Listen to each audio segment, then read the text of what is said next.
Good morning friends. आज हम आपसे एनेलिडा के वर्गीकरण की बात करेंगे। एनेलिडा फाइलम का नाम एनेलिडा क्यों पड़ा? एनेलिडा मीन्स एनुलाई बियरिंग एनिमल, वलयों से या छल्लों से बना हुआ शरीर। इसलिए यहाँ पर देखेंगे आप तो रिंग लाइक अपीयरेंस वहां देखने को मिलेंगी ढेर सारी, और इन्हीं से एक ट्यूब जैसी स्ट्रक्चर बन जाती है, तो इसलिए इनको एनुलाई बियरिंग एनिमल्स कहते हैं। यहाँ एनेलिडा शब्द का प्रयोग सर्वप्रथम लामार्क द्वारा किया गया। इस खंड के अंतर्गत खंड युक्त जंतु रखे गए हैं। खंड युक्त कैसे? मेटामेरिकली सेगमेंटेड, सैखंड रूप से विखंडित जो है जंतु इस समूह में रखे जाते हैं। एनेलिडा दो ग्रीक शब्दों एनुलस और आइडिस मीन्स रिंग फॉर्म से मिलकर बना है। इस संघ के अंतर्गत लगभग 10,000 जातियां ज्ञात हैं और इस संघ के जंतुओं में पाए जाने वाले प्रमुख लक्षण निम्न प्रकार हैं। सामान्यतया किसी भी क्लासिफिकेशन में अब तक आपने देखा है कि कैरेक्टर्स हम कहां से शुरू करते हैं।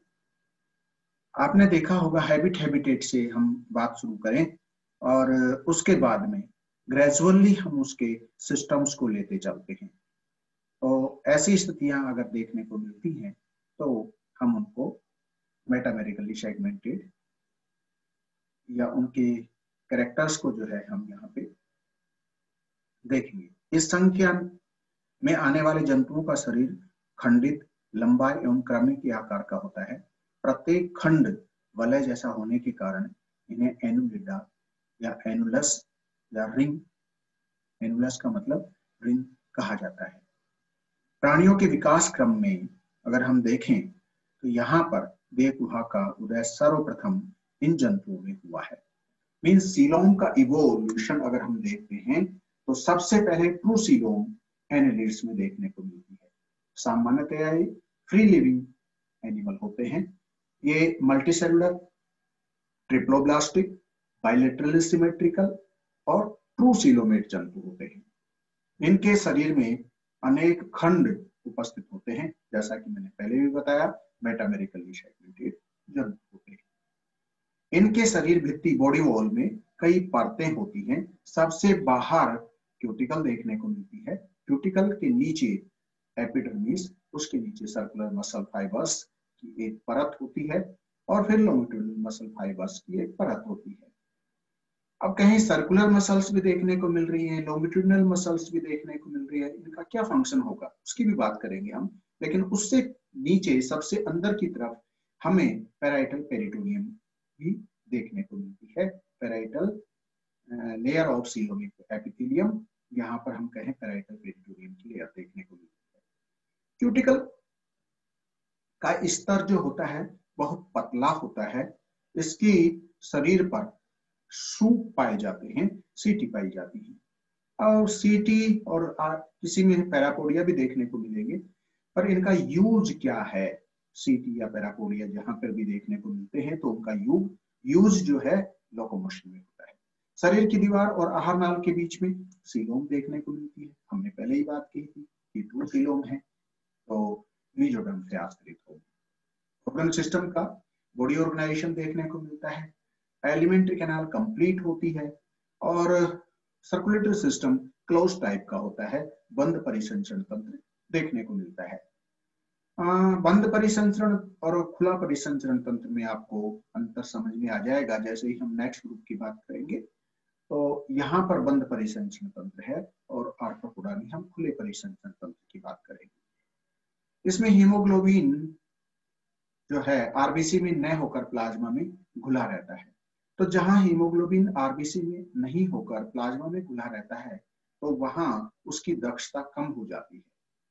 उत्सर्जन नेफ्रिडिया होता है, नेफ्रिडिया के द्वारा होता है। रेस्पिरेशन सामान्यतया क्योंकि ये मॉइस्ट सॉइल के अंदर रहते हैं तो स्किन के द्वारा यहाँ पर वो देखने को मिलेगा, जिसे हम कहें श्वसन देखने को मिलेगा। तो ऐसी स्थिति यहाँ पर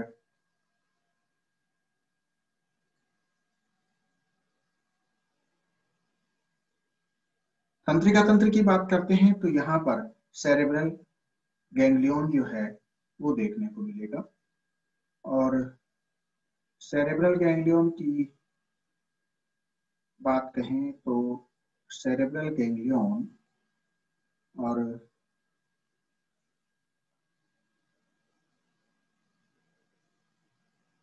सेरेब्रल गैंग्लियन में के साथ में हमें क्या देखने को मिलेगा, और इसको हम सेरेब्रल गैंग्लियन को ब्रेन कहेंगे। उसके बाद सेफेरेंजियल गैंग्लियन देखने को मिलेगा और एक वेंट्रल नर्व कोड देखने को मिलेगी। हमने एक बात पहले भी बताई थी कि इनवर्टिब्रेट के अंदर वेंट्रल साइड में नर्व कोड उपस्थित होती है और वर्टिब्रेट्स के अंदर डोर्सल साइड में नर्व कोड उपस्थित होती है। इस संघ के जंतु सामान्यतः एक लिंगी या कुछ उभयलिंगी भी देखने को मिलते हैं। वो हम आगे चल के भी देखेंगे जब हम इनकी टाइप स्टडी करेंगे। कुछ जंतुओं में परिवर्तन काल में एक लार्वा अवस्था होती है जिसे ट्रोपोपोर लार्वा कहते हैं। एग्जाम्पल्स यहाँ पे पॉलीगॉनियस, नेरीज, एफ्रोडाइट, केचुआ, जोंक आदि यहाँ पर आपको जंतु देखने को मिलेंगे। यहाँ ये इंग्लिश वर्जन है जिसमें हम कहते हैं कि annelids includes earthworms, leeches, blister worms. They are triploblastic, bilaterally symmetrical, cyzosylomate, protostomia group में आते हैं ये, और मेटामेरिकल segmentation and crucilome is there. The fluid-filled coelom is act as hydrostatic skeleton, द्रव स्थितिक कंकाल की तरह से काम करती है जो कि बर्रोविंग और लोकोमोशन में मदद करती है। यहाँ पर सिविलाइजेशन जिसे हम कहें कि हाइड्रोजन देखने को मिलता है, जहाँ पर कई जगह पे आपको टेंटिकल्स और आईज उपस्थित देखने को मिलेगी।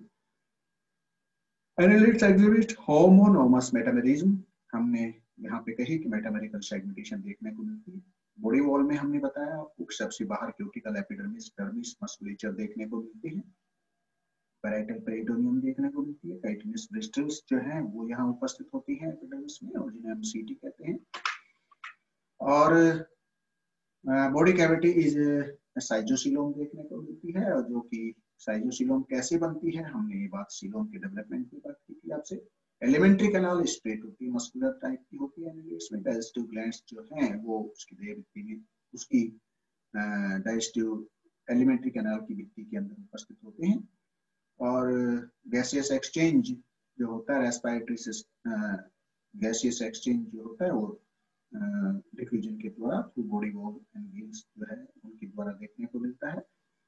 ब्लड वेस्कुलर सिस्टम की बात करें, क्लोज टाइप देखने को मिलता है। यहाँ पर आपको बता दें कि haemoglobin present in the plasma, not dissolve in plasma, not present in RBC, so there is no red blood corpuscles. Excretory organs are segmentally arranged metanephria, open into coelom by nephrostomes and exterior by nephriospore. Nervous system consists of circumpharyngeal nerve ring and ganglionative double ventral nerve cord. ये यहाँ पर देखने को मिलेगी। Sensory structures में eyes हैं, simple receptor, photo receptors, chemoreceptors, mechanoreceptors, all these things are present here. Unisexual और bisexual forms, both kind of animals may be present, or cleavage is spiral and holoblastic cleavage is found in the annelids. holoblastic cleavage किन में देखने को मिलती है, जहां पर योग की मात्रा कम देखने को मिलती है, कम holoblastic cleavage या पूर्ण विकरण देखने को मिलता है। डेवलपमेंट डायरेक्ट और इनडायरेक्ट, परिवर्तन जो है प्रत्यक्ष और अप्रत्यक्ष, प्रत्यक्ष और अप्रत्यक्ष में किसे कहते हैं? प्रत्यक्ष परिवर्तन वो परिवर्तन होता है जिसमें कोई लार्वल अवस्था नहीं होती है, और मध्यस्थ अवस्थाएं अगर होती है तो उसे इनडायरेक्ट डेवलपमेंट कहते हैं। यहाँ पे लार्वा अवस्था उपस्थित है और ट्रोकोपोर लार्वा यहाँ देखने को मिलता है। क्लासिफिकेशन अगर हम देखते हैं तो लगभग 10,000 स्पीसीज को डिस्क्राइब करते हैं इसमें, तो 8,700 या on an average 10,000 species are found in this group. Phylum के अंदर 4 क्लासेज हैं, पोलिकीटा, ओलिगोकीटा, हिरुडीनिया और आर्कियनेलिडा। यहाँ पर पोलिकीटा के अंदर मेरीज, एरेनिकोला, कीटोप्टेरस, ओलिगोकीटा, पहली बात तो ये बता दूं कि नाम क्यों रखे हैं पोलीकीटा। पोली मीन्स अनेकों और कीटा मीन्स सिटी, मतलब अनेक सिटी उपस्थित हैं पोलीकीटा के अंदर। ओलिगो मानी फ्यू और सिटी कुछ सिटी उपस्थित हैं, जैसे फेरेटिमा जिसमें आपको सिटी देखने को नहीं मिलेगी, जबकि पोलीकीटा के अंदर आपको पैरापोडिया या सिटी आपको डिस्टिंक्ट देखने को मिलती है।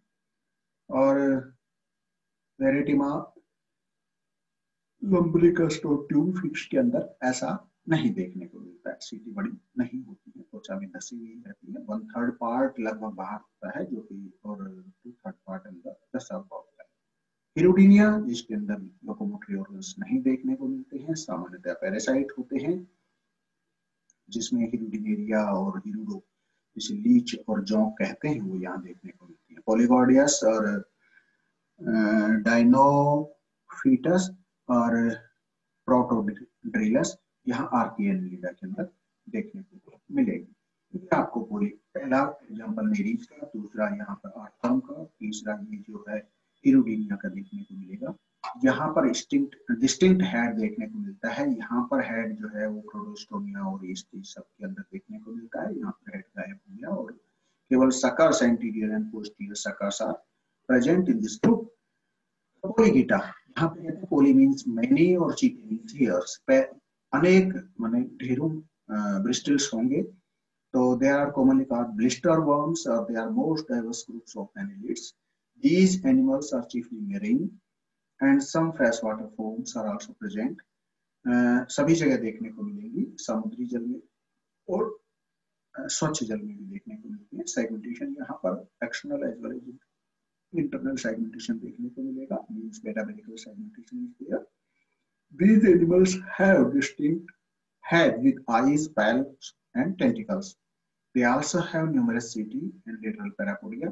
The setae exist as bundles और क्लाइटिलम इज एब्सेंट। यहाँ इस ग्रुप में क्लाइटिलम एब्सेंट देखने को मिलेगी, नेक्स्ट वाले ग्रुप में क्लाइटिलम प्रेजेंट देखने को मिलेगी। The sexes are separate, means the male and females are separate, while in the next group they will be united or they are found in a single individual. Most of the segment bears gonads. In many species of this class, gonads are absent and temporarily in some species.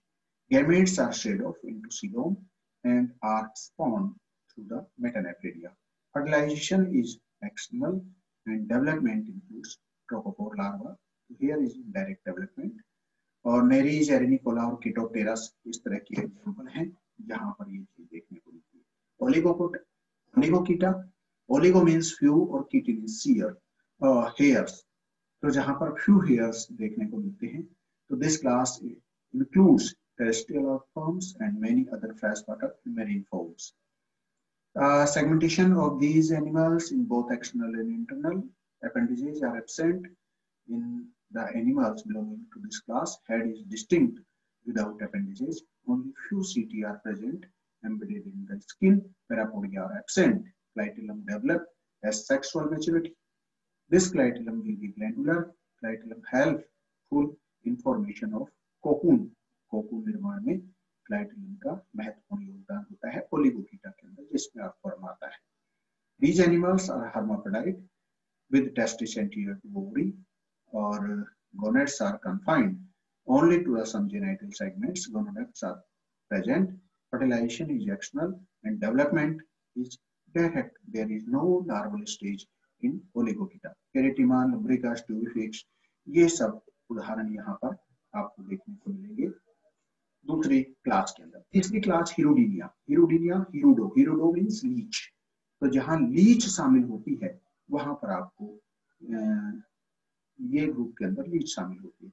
This class include leeches. Majority of the animals of this class inhabit the in fresh water. सामान्यतः fresh water में देखने को मिलती है जो, और जहां पशु वगैरह पानी पीने को जाते हैं तो उनके शरीर पे चिपक जाती हैं, उनका खून चूसते रहते हैं। The only few occurs in sea water and moist land. Animals of this class are blood-sucking ectoparasites, जिन्हें हम सेंगियोरस कहते हैं, और some are carnivorous predators too. लेकिन ज्यादातर जो क्योंकि है ब्लड सकिंग एक्टोपैरासाइट तो हम इनको सेंगियोरस रुधिरहारी कहते हैं।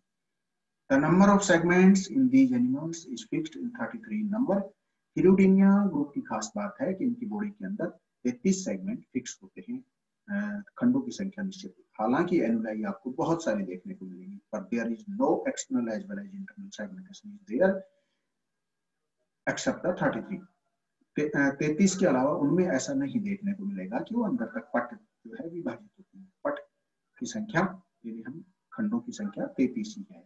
Each of this segment is externally सब डिवाइडेड इनटू एनुलाई। आगे बात समझ में कि 33 खंड हैं जो बाहर से बार बार जो है एक्सटर्नली सब डिवाइडेड होते हैं। तो appendages parapodia and setae are absent. इस ग्रुप के अंदर कुछ भी नहीं देखने को मिलेगा, ना तो पैरापोडिया मिलेगी ना सीटी देखने को मिलेगी। पहले ग्रुप में आपको पैरापोडिया मिले, दूसरे में आपको सीटी मिली, तीसरे में आपको कोई भी लोकोमोटरी ऑर्गन्स एब्सेंट देखने को मिलेंगे, लेकिन सकर्स देखने को मिलेंगे। अभी बताते हैं both posterior and anterior ends of the body here suckers, these suckers are helpful in locomotion. और ये सकर्स जो है चिपकने में मदद करते हैं, तो अपने आप ही लोकोमोशन में मदद हो जाएगी। तो coelom is reduced due to presence of nutrients storing botryoidal tissue. ये खास बात होती है कि सीलोम यहाँ रिड्यूस हो जाती है बोट्रायोइडल टिश्यू की वजह से, क्योंकि वो उसके अंदर भरा होता है। तो these are copulating hermaphrodite with the penis. Gonads are confined in some genital segments. Gonoducts are present. Fertilization or if internal and development is direct inside the cocoon without larval stages. तो यहाँ पर ये बात हिरुडिनिया की होगी।